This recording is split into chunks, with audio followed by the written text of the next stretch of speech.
Hola, muy buenas tardes a todas, a todos, a todes. Estoy muy complacida de estar aquí, aunque lamentablemente no les haya podido acompañar de manera presencial.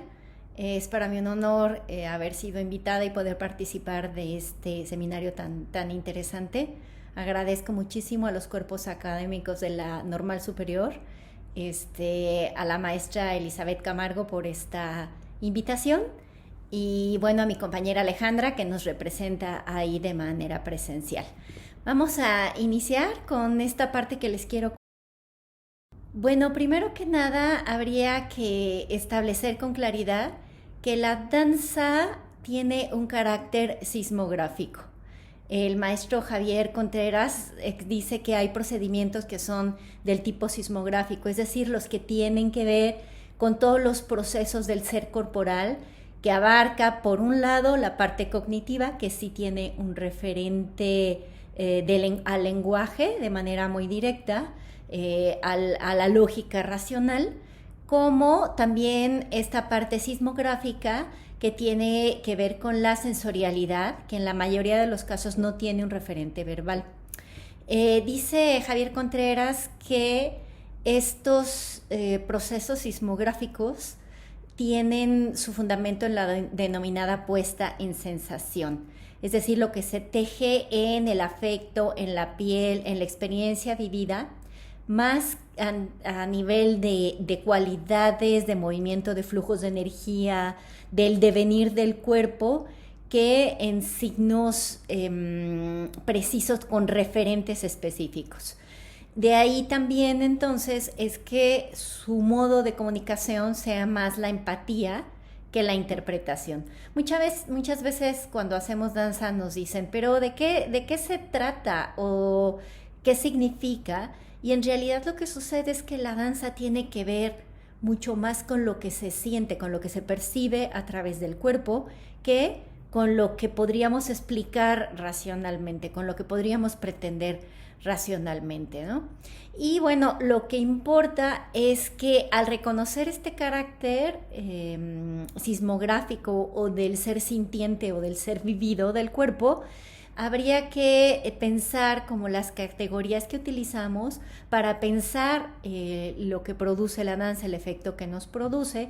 Y dice Javier Contreras que entonces hay que construir o plantearse la construcción de categorías adecuadas de intelección que permitan superar la colonización que se tiene o que se ejerce sobre de la danza a través del uso de categorías analíticas. Entonces, pensando un poco en eso, la idea es, a partir del trabajo que yo he venido desarrollando desde mi investigación doctoral, cómo podemos retomar las categorías que utiliza el propio creador como maneras y como categorías de análisis que puedan ser empleadas para la investigación formal. Bardet dice que la danza y la palabra hablada o escrita son dos naturalezas distintas y que no se sustituyen o se validan una a la otra. Es decir, habría que pensar que estos procedimientos sismográficos, que bueno, aquí estamos hablando de la danza, pero que suceden en el cuerpo de las personas, en los procesos educativos, la experiencia del cuerpo no se enuncia de manera directa en la palabra. Los procesos de aprendizaje, de la coordinación, muchos procesos corporales, de la concepción del propio cuerpo, vienen desde este campo sismográfico. Y no hay que pensar que el que se lleven a la palabra es lo que les da validez, sino lo importante de que haya un diálogo, es decir, de los saberes del cuerpo que puedan ir hacia la palabra, como la palabra recuperar saberes del cuerpo que les permitan repensarse, ¿no? Es lo que dice Bardet. Es la insistencia en que la danza sea nombrada es importante por los tránsitos de los saberes de la danza hacia el lenguaje, como del lenguaje hacia la danza misma, ¿no? Hay esos cruces y bueno, ahí hay muchas experiencias, muchos filósofos han repensado categorías de la filosofía, por ejemplo, a través de construir sus reflexiones desde la NASA. Bardet, evidentemente, Mary Bardet es una de ellas. Se me borró en la grabación un pedacito donde les explicaba que les quiero poner un video para que después dialoguemos. Creo que observando la práctica va a quedar más claro el por qué estamos poniendo esto.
Esta escuela tiene la oportunidad de explorar realmente, ¿no? O sea, con demasiada apertura sobre ti, sobre tu cuerpo, ¿no? Como bailarín. Y eso se me hace algo como súper lindo, porque por lo menos para mí es como buscarme a mí y no buscar algo que tenga que ver más con cumplir algo con los demás. A través de eso me puedo liberar y puedo encontrar cuál es mi danza, ¿no? Y explorarla realmente hasta donde yo pueda llevarla. Y eso de alguna manera pues quita pesos, ¿no? Como pensar en que tengo que levantar la pierna súper alto o que tengo que tener una técnica súper buenísima para poder realmente ser una bailarina, ¿no? Hay una cuestión que trabaja mucho en esta escuela que se llama tu poética personal, y esa es una de las cosas que ha abierto el panorama para muchos alumnos de esta escuela, ¿no?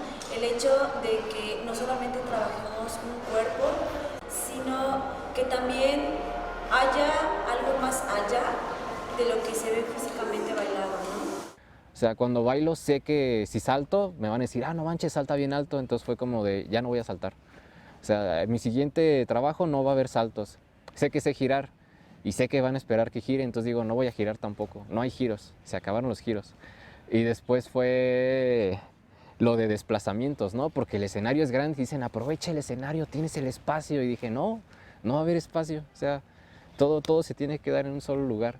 Y después fue el marcaje de luces, no, pues ponle estrobos y es que cambie esto. Y aquí dije, no, se va a quedar así. Tiene que ser algo interno del puro movimiento. Fue entrar otra vez a la escena, pero ahora sí sin las cosas por las que me siento que me definen. Todos giraban y todos saltaban y todos tenían un vestuario bien elaborado y cosas así. Y una vez me quedo ahí parado y me amarro el mantel de mi casa como falda, entonces... Pero otra vez volvió a pasar, o sea, fue como que la gente me dijo, no manches, me gustó mucho tu trabajo. Y hasta ahora como que estoy haciendo como estos movimientos, siento, ¿no? Siento el peso de cómo una sola mano como puede decir muchas cosas, ¿no? O solo un gesto. Entonces, eso ha sido como lo que ha pasado, creo.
Lo que me parece más interesante es cómo nombramos eso que está pasando.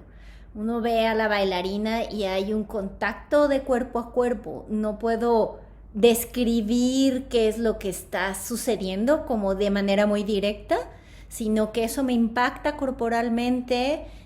Hay evidentemente flujos de energía, hay atención, hay acción, hay un montón de cosas que se están sucediendo, pero desde su corporalidad que me impactan directamente a mi corporalidad, y eso me parece sumamente, sumamente interesante y quería que lo viéramos de manera pues muy evidente. Javier Contreras dice que se trata de lograr la propia enunciación como una tarea política dignificante. La danza implica en su práctica, a partir de su asunción de esta condición encarnada, varios retos, varios desafíos al dualismo occidental que separa mente y cuerpo, pero también epistemológicos, en la medida en que supone una ampliación del concepto de intelección entendida como problematización crítica de lo real, pues moverse ya es una manera de interrogarse y de interrogar el mundo. Es decir, al estar haciendo danza estás interrogando al mundo, estás posicionándote dentro de él, pero habría que buscar justo esta ampliación de la epistemología para permitir que esto fluya hacia el lenguaje sin este proceso de colonización. Y bueno, dice también Javier Contreras que plantea estos dilemas ético-afectivos en la medida en que su práctica, la de la danza, devela la importancia de la situación fundacional de la constitución del sujeto como ente sostenido corporal, afectiva, éticamente por un otro.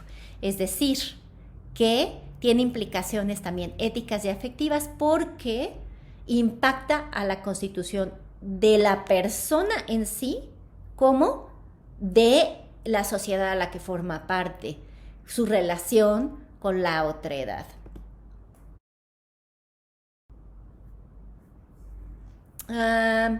Y bueno, entonces un poco lo que les quiero compartir es cómo la metodología con la que yo he venido trabajando, la etnografía semántica, puede fungir como una opción para la extracción de categorías de enunciación, categorías nodales, que permitan recuperar el conocimiento de la cultura dancística, ¿no?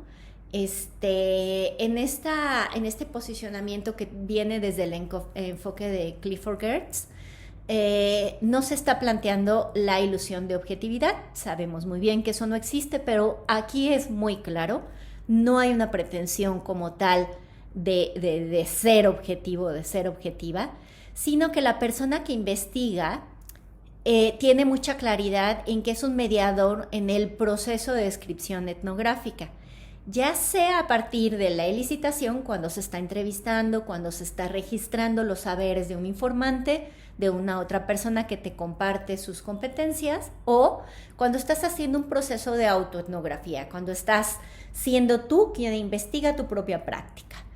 En este sentido, hay que tener muy claro que existe competencia lingüística en la cultura de la que forma parte la persona que está brindando el discurso, y entonces lo que se realiza es un esfuerzo de comprensión, de explicación, pero también de apropiación del término. Aquí estoy poniendo que se realiza una traslación y no una traducción. ¿Se acuerdan cuando decíamos que el investigador era el que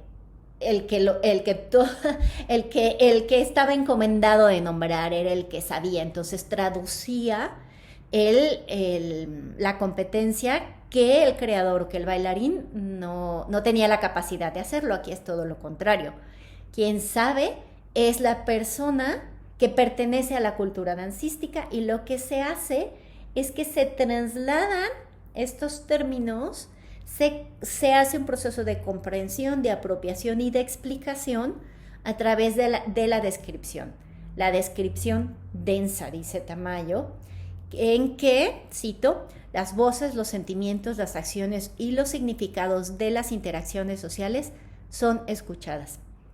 termina la cita. Es decir, donde se está mezclando en la comprensión significados, sensaciones, sentimientos, acción, relaciones sociales, etc. Bueno, como se llama la metodología como tal, es Developmental Research Sequence y es de James Spradley y contempla 3 niveles de análisis. Tenemos el análisis de relaciones semánticas del discurso, obviamente, todo esto es análisis del discurso, análisis de relaciones semánticas, que tiene que ver con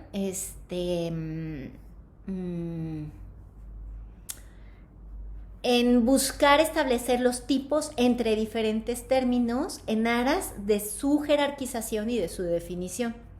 Ahorita lo vamos a seguir viendo. El análisis taxonómico, que implica la generación de diagramas que nos hablen como de los atributos de cada una de las categorías y de los acontecimientos culturales. Y por último, el esquema paradigmático de dimensiones de contraste, que lo que permite es destacar las particularidades de cada categoría nodal en relación a ciertos ejes que tú defines, ¿no? Y que otorgan componentes de significado. Entonces,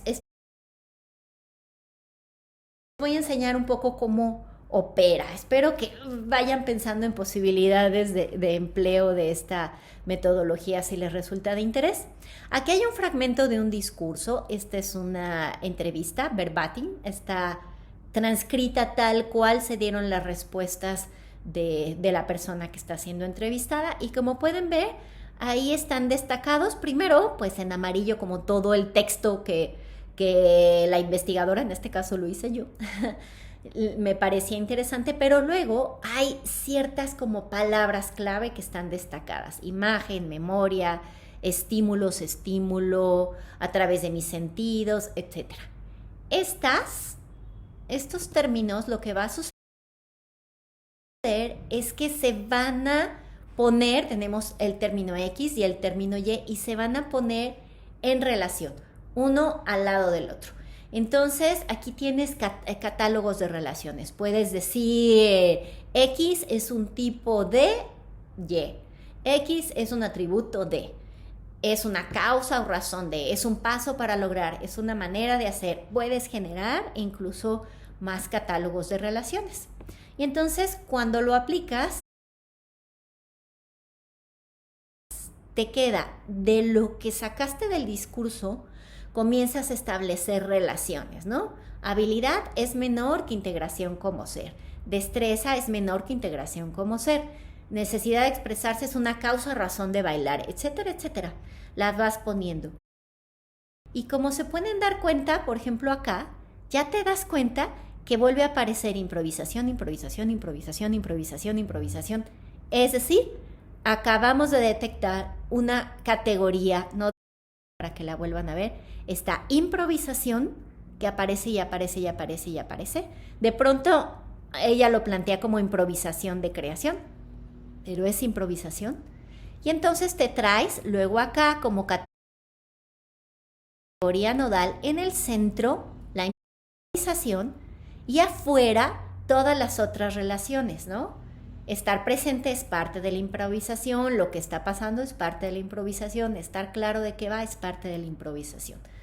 La improvisación tiene una serie de categorías alrededor. Luego estas también podrían tener otros árboles como este de categorías que despliegan otro tipo de relaciones. Y luego, bueno, yo un poco el paso que seguí, que me parece importante para continuar como reforzando lo que sucede, es que puedes tener diferentes árboles de categorías de diferentes informantes. Como es el caso aquí, tenemos el de arriba, el de Ana González, luego a la izquierda de Gabriela Medina, a la derecha de Cecilia Appleton. Estos tres están hablando de lo que es estar en escena. Para Ana González, estar en escena es solo a través de la improvisación. Para Gabriela Medina es el hecho escénico como tal, igual que para Cecilia Appleton. entonces fíjense lo que es muy interesante que pasa, que se comparten. Se comparten cosas, a lo mejor no enunciadas exactamente igual, pero podemos ver en el árbol de Ana González el instante, lo no premeditado, en el de Gabriela Medina, abajo a la izquierda, la capacidad de estar en el aquí y el ahora, en el lado derecho con Cecilia Appleton, la reacción no premeditada y el aquí y el ahora. Si se dan cuenta, esta línea del instante, de lo no premeditado, del estar ahí, son elementos que ya vas detectando que son nodales dentro de la cosmovisión del bailarín, de la cosmovisión del artista. Y bueno, entonces, ¿qué significan, qué implican y qué elementos tienen en común para las tres creadoras y qué elementos se diferencian para ellas, ¿no? Luego también ya puedes hacer los cuadros paradigmáticos de dimensiones de contrastes, donde puedes ver, por ejemplo, en este caso, lo que impacta a la categoría de honestidad, de intuición, la afección, la conexión, el sentido, el arrojo, etcétera, etcétera, y puedes establecer ese tipo de relaciones. Es muy importante porque estamos recuperando memoria viva, que es fundamental para la investigación.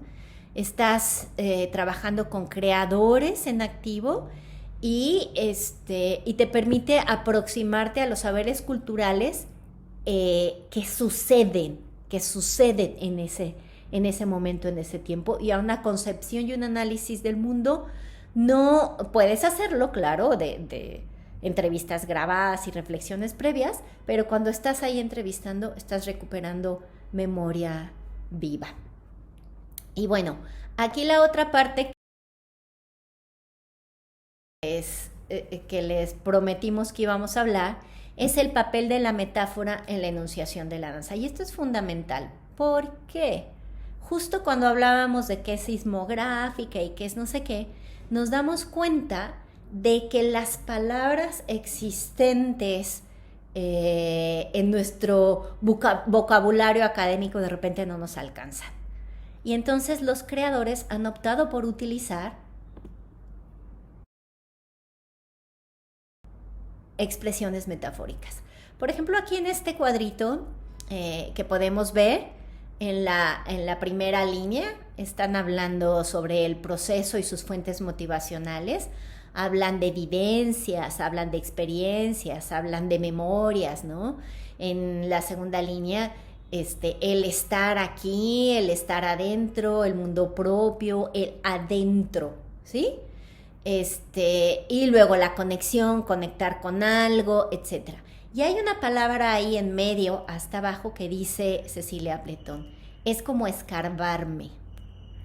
Y entonces, pues no se va a escarbar, o sea, así como, ¿qué? Como rascarse un grano, ¿cómo te vas a escarbar? No, es una metáfora, pero es una metáfora que está englobando todo esto, el ir adentro, el muy adentro, el mundo interno, lo íntimo, el profundizar pero abriéndose paso, ¿no? El conectar con algo que está ahí adentro y no de manera visible. Entonces, vemos cómo surgen metáforas que nos permiten expresar la experiencia y que son nuevas categorías, pues no nuevas, porque hayan estado en el universo de la danza, pero sí que podemos retomar para la investigación y el análisis.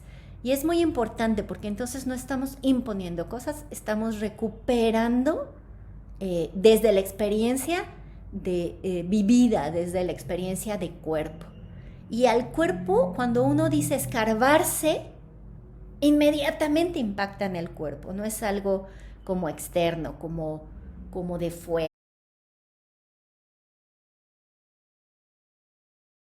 Y eso nos permite, que es lo más interesante, establecer otro tipo de relaciones de cuerpo. ¿Por qué? Porque estamos enunciándonos desde otra vivencia. Y es una retroalimentación, es decir, Lo que yo estoy diciendo es lo que está pasando y lo que está pasando también está empujado por lo que yo estoy diciendo, ¿no? Y eso nos permite también generar contactos y generar imágenes y generar relaciones poco convencionales.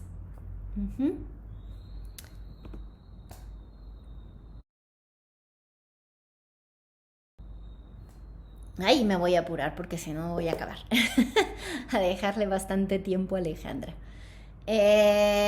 Y bueno, esto tiene implicaciones en la constitución del ser, tanto individual como colectivo. Por ejemplo, les voy a dar algunos ejemplos de categorías. La escucha.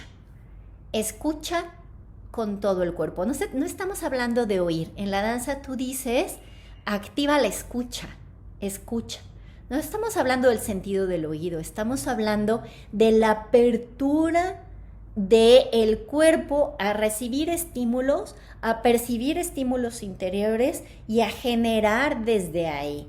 Hacerse danza es ser un vehículo para la danza. Cuando hablamos de un espacio de silencio, no solo estamos diciendo a la gente que se calle, ¿no? Que deje de hablar o que no haga ruido. Estamos diciendo que haga un espacio de vaciamiento de los ruidos mentales, de limpieza de las tensiones físicas para abrirse a la conexión con el otro. Y son palabras que utilizamos, habitar un espacio, habitar la danza, ¿verdad? Tiene que ver con que tu presencia sea una presencia activa, que dé sentido al suceso. Y son cosas que se dicen en la danza y que nos implican maneras de ser y de estar corporalmente, tanto de manera individual o colectiva.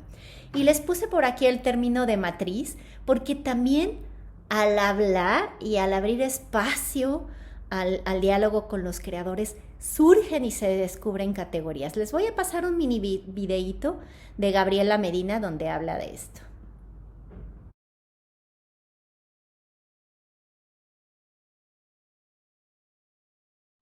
De pronto siento no es visible y es esta especie de cúpula o de burbuja.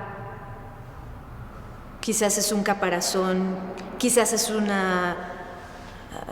como una gran matriz, podría ser eso. Ajá. Que de pronto con tu energía, con tu respiración, con tu capacidad de estar, con tu fuerza, con lo que significa estar vivo, creo que con eso puedes lograr crear eso que algunos dicen la mística, la magia, no sé, ¿no? Y entonces envolver a todo, el espectador, todo se envuelve y se construye un espacio y un tiempo fuera del real. Yo siento que eso sucede. Se apaga la luz y se enciende otra. Algo así.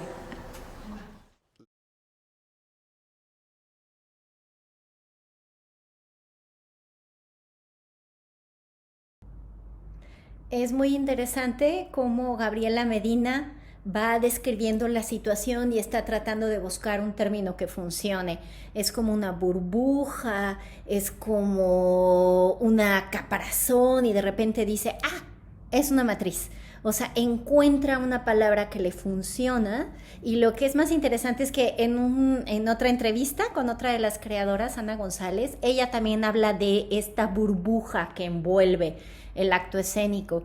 Y en otro momento de la entrevista Gaby Medina dice, sí me gusta el término de matriz porque justo se está gestando algo.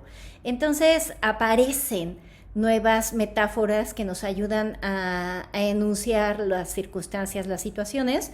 Y esto se puede utilizar pedagógicamente. Si yo llego con un estudiante y le digo, vamos a construir esta matriz, y con todo lo que implica creación, que implica un espacio fuera abstraído de la realidad cotidiana, etcétera, etcétera, me ayuda mucho también para la comprensión del suceso. Y eso me parece muy, muy interesante. Muy bien, aquí tenemos otras relaciones. Les quise poner la diferencia entre ser cuerpo y tener un cuerpo. Es muy distinto relacionarme con mi cuerpo como algo externo a mí, que mi mente controla, esta categoría dualista, o ser un cuerpo en donde suceden los procesos físicos, mentales, espirituales, ¿no? Y eso me condiciona muchísimo la manera en que me desarrollo. Es muy distinto hacerse danza, ser un vehículo de la danza, que hacer danza, porque entonces me aprendo el paso y así se hace la danza, que está fuera a mí, que hacerme danza. Soy la danza, es muy distinto. Escuchar es diferente que sentir, ya lo dijimos. Habitar es diferente que estar. Fluir no es dejarse llevar, porque entonces, pues para allá, para acá. Es permitir que las cosas sucedan, pero sin que pierdas tu identidad, ¿no? Lo mismo, no sucede igual establecer un contacto que una conexión con alguien. No solo te toco, ¿verdad? Sino conecto contigo, con tu emocionalidad, etcétera, etcétera, ¿no? No es lo mismo integrar la mirada del otro que mirar como el otro. Entonces, todo esto va modificando cómo nos concebimos.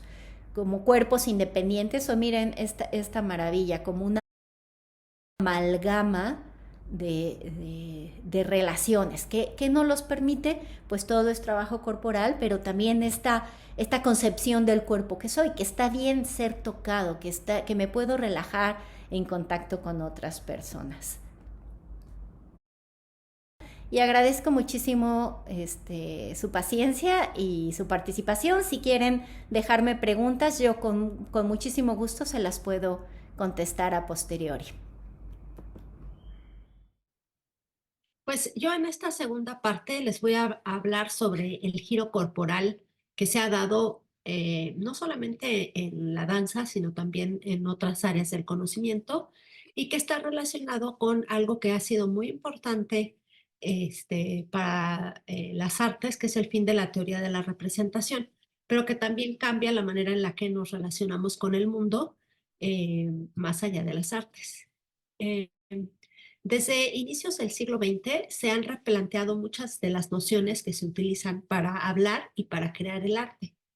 En la actualidad resulta muchísimo más difícil definir a la obra de arte porque las maneras en que ésta se presenta se han diversificado mucho.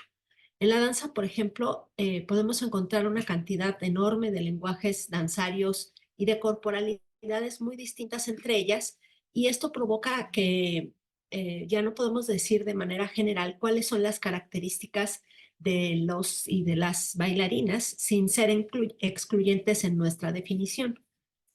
Para poder entender estos cambios que se están jugando hoy en el arte y particularmente en la manera de entender el cuerpo en la danza actual, es necesario estudiar la desarticulación de la teoría de la representación, porque este cambio es quizá el cambio epistemológico más importante del siglo XX.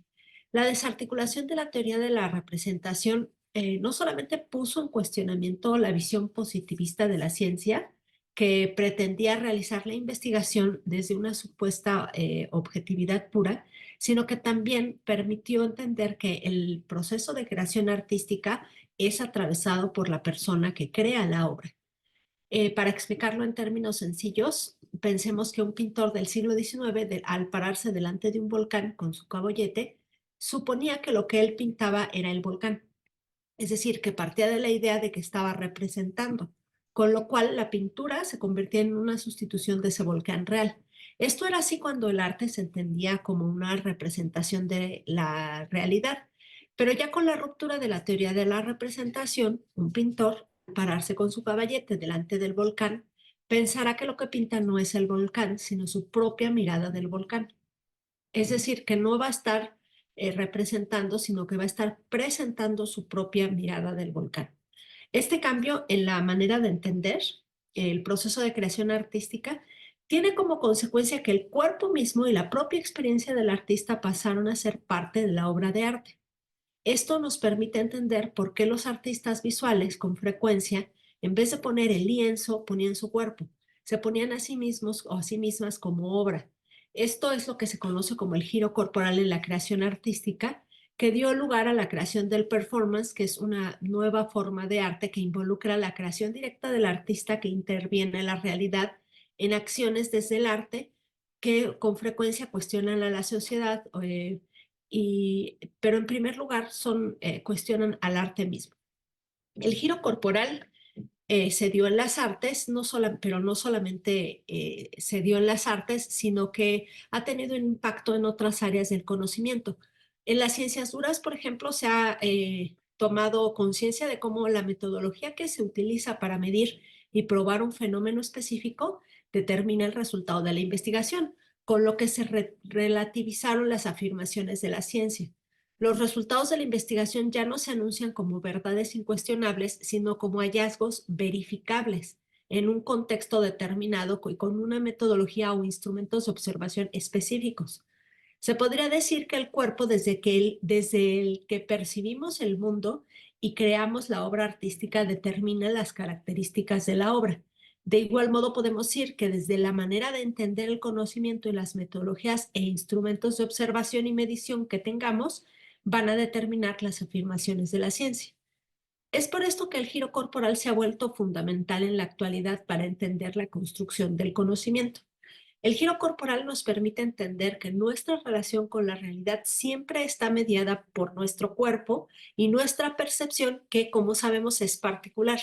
Cada persona percibe el mundo de manera única en dependencia de sus estructuras neurológicas, incluso en dependencia de sus estructuras morfológicas de sus órganos sensoriales, pero también en dependencia de sus conocimientos y experiencias previas. Por esto, los procesos de enseñanza-aprendizaje siempre van a ser específicos, aunque se basen en principios generales. Cuando se ha desarticulado la teoría de la representación, si queremos dar cuenta de lo que es un bailarín, ya no podemos buscar referentes fuera del mismo, sino que tenemos que ver directamente al bailarín para saber qué es y qué hace. Es decir, que lo que podemos entender por cuerpo danzante no está desvinculado de las prácticas creativas ni de lo que se entiende por danza. Resulta importante explicar cómo se entiende al cuerpo en la danza actual, lo cual puede servirnos, por ejemplo, para reflexionar sobre el giro corporal que se ha dado en las sociedades actuales, que han puesto al centro de atención en la construcción de la corporalidad. Este giro corporal se puede ver en muchas áreas del conocimiento y responde a la importancia que tiene la manera en que concebimos el cuerpo con la manera en que nos relacionamos con las demás personas y con el ambiente. Es decir, que se ha comprendido que cualquier cambio social que se realice estará atravesado por cambios en la construcción de la corporalidad. Para explicar cómo se entiende al cuerpo en la danza actual, necesitamos reflexionar también sobre cómo se entiende la obra de arte. Aunque sabemos que no resulta posible dar una definición definitiva sobre obra de arte, también es importante analizar las prácticas corporales y creativas de la danza. Además, es necesario adentrarse en los modos en los que el espectador participa de la danza, porque la danza también lo incluye como parte de la misma. Vamos a hablar sobre la obra de arte en particular. Las experimentaciones creativas se han diversificado tanto desde los inicios del siglo XX que en la actualidad resulta difícil decir que es una obra de arte. Por esto, y debido a que en la actualidad no se puede definir qué es una obra artística partiendo de sus características, vamos a enfocarnos en la experiencia y en los haceres que se generan en torno a la obra de arte, tanto en su proceso de creación como en su recepción, porque ahí es en donde se juega el tema del cuerpo, que es lo que nos interesa principalmente. Los filósofos Gilles Deleuze y Félix Guattari proponen a la obra de arte como ese compuesto que es desplegado a través del devenir mismo del artista. Es el devenir desde donde se extrae ese ser de sensación que es la obra. Y aquí aparecen varias claves para entender qué es la obra de arte y cuál es su relación con la corporalidad. Por un lado, la obra de arte es entendida como un compuesto y como un ser de sensación. Y por otro, se puede entender al proceso de creación y presentación de la obra como un devenir del artista. Deleuze y Guattari presentan el concepto del devenir de una manera que resulta muy útil para pensar la danza actual, porque el devenir le da al bailarín o bailarina la posibilidad de hacer ese proceso de vaciamiento, en el cual se quita las significaciones que lo encierran en una forma única. Entonces, cuando el bailarín puede devenir con la obra, deviene mar, deviene insecto, esto no implica representar al insecto y al mar, sino que implica que existe una transformación del danzante. El cuerpo del danzante se entiende como un ser de multiplicidad, es decir, que es un ser que puede entrar en infinidad de devenires, debido a que tiene la capacidad de iniciar ese proceso de vaciamiento imprescindible para su posterior transformación. La noción de cuerpo danzante como un ser de multiplicidad no solamente entiende como esa posibilidad de crear diversos devenires, sino que es la cualidad del ser danzante de penetrar y de ser penetrado por otros seres. Para explicar esto se puede tomar como, por ejemplo, la improvisación de contacto, que es un tipo de danza en la cual el movimiento no puede darse si no es en contacto corporal entre dos o más bailarines. Este contacto se vuelve tan intenso en el juego de dar y de recibir peso que llega el momento en que ya no se puede saber cuál de los dos cuerpos es el que está haciendo el movimiento. Incluso la voluntad de moverse parece responder a una conciencia corporal colectiva que implica a las personas que bailan juntas, pero que también implica a la tierra porque la gravedad también impulsa y determina el movimiento. En la improvisación de contacto se dice que al danzar se construye un tercer cuerpo, que es más que la suma de los dos cuerpos.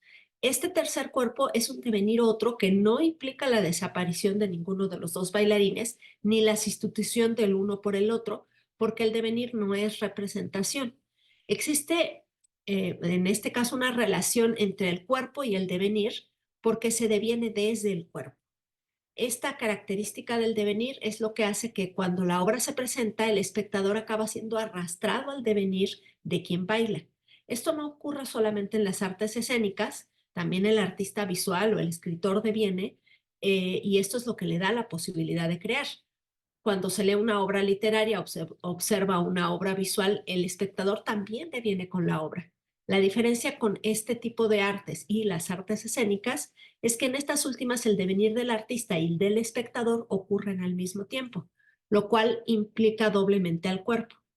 El artista escénico crea desde su cuerpo y acaba arrastrando al espectador haciéndole devenir junto con el bailarín. Decíamos que la obra de arte en la actualidad no se compone desde la representación y no tiene un referente fuera de sí mismo. Por esto, la noción de creación de obra puede entenderse mejor si se concibe como la composición de un ser de sensación. Es decir, la conformación de ese plano de composición que no es otra cosa que los devenires de quien baila, que son compuestos de manera tal que puedan arrastrar en ellos al espectador. Decíamos que el devenir es un proceso de vaciamiento. Esto es algo que no solamente le ocurre a quien baila, sino también a quien especta. Por eso, desde el arte se habla de que se crea una atmósfera, un espacio o un tiempo diferente, un tiempo dentro del tiempo, un tiempo que es siempre presente. La creación de ese tiempo o de ese espacio particular se crea en el devenir de la obra. De alguna manera implica un rompimiento con los límites del sujeto porque implica un proceso de autotransformación. Es decir, que de alguna manera el bailarín y el espectador también se vuelven a crear a sí mismo a partir de los devenires de la obra.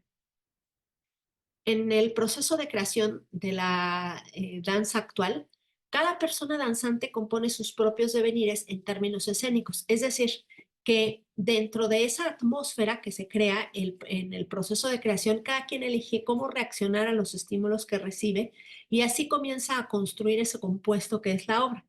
Aunque los estímulos pueden estar relacionados con recuerdos de la vida, no son ellos los que conforman la obra. Ya sea abrazando la abstracción o respondiendo a estímulos que provienen de la experiencia de vida, el bailarín compone un ser de sensación que se independiza de él porque tiene la posibilidad de ser extendido al espectador y hacerle devenir con la obra. En el caso de la danza actual, no resulta posible diferenciar el proceso de creación de la presentación de la obra. De alguna forma, la obra, aun cuando tenga un proceso de creación previo, siempre es vuelta a crear en cada presentación. El espectador siempre está en presencia de un devenir que sucede en presente y está en presencia del proceso de creación de la obra que implica la transformación del bailarín. Es por esto que el bailarín adquiere la capacidad de arrastrar al espectador también a los devenires que propone la obra y de iniciar también en él un proceso de transformación. El arte tiene esta posibilidad de transformar a las personas porque las experiencias que conforma también permiten sacar a los sujetos de las significaciones y estructuras con las que habitualmente viven. Esta es la razón por la que con frecuencia los artistas construyen sus activismos desde el arte. Sí, los artistas nos hablan de la guerra, nos hablan de la paz, de la naturaleza, de nuestra relación con la naturaleza, de la condición humana, nos plantean dilemas éticos, nos hablan del cuerpo y sus problemas, entre muchos otros asuntos. En conclusión, podemos decir que las maneras en que se crea la danza actual se han transformado tanto que ha surgido la necesidad de cambiar también las formas en las que se investiga la danza. Ya no se puede solamente analizar la obra de arte, aunque sin duda sigue siendo fundamental para el estudio de la danza, sino que también se tiene que estudiar los procesos de creación. Los artistas en la actualidad, al crear la obra, se crean a sí mismos, por lo que al investigar el arte es necesario también hacer presente la voz de los artistas. Los cambios epistemológicos que se han vivido en el arte en las últimas décadas tienen su origen en el fin de la teoría de la representación, con lo cual el cuerpo y la persona se pusieron en el centro de la atención. Y esta es una de las aportaciones importantes que tiene la danza, digamos, para la sociedad, porque la recuperación del cuerpo está relacionado con los principales problemas sociales y ambientales que nos aquejan en la actualidad. El arte, al devolvernos al mundo de lo sensible y permitir vivir esos procesos de autotransformación, nos devuelve el cuerpo y nos regresa la posibilidad que tenemos como personas de repensar nuestra relación con otras personas y con el mundo.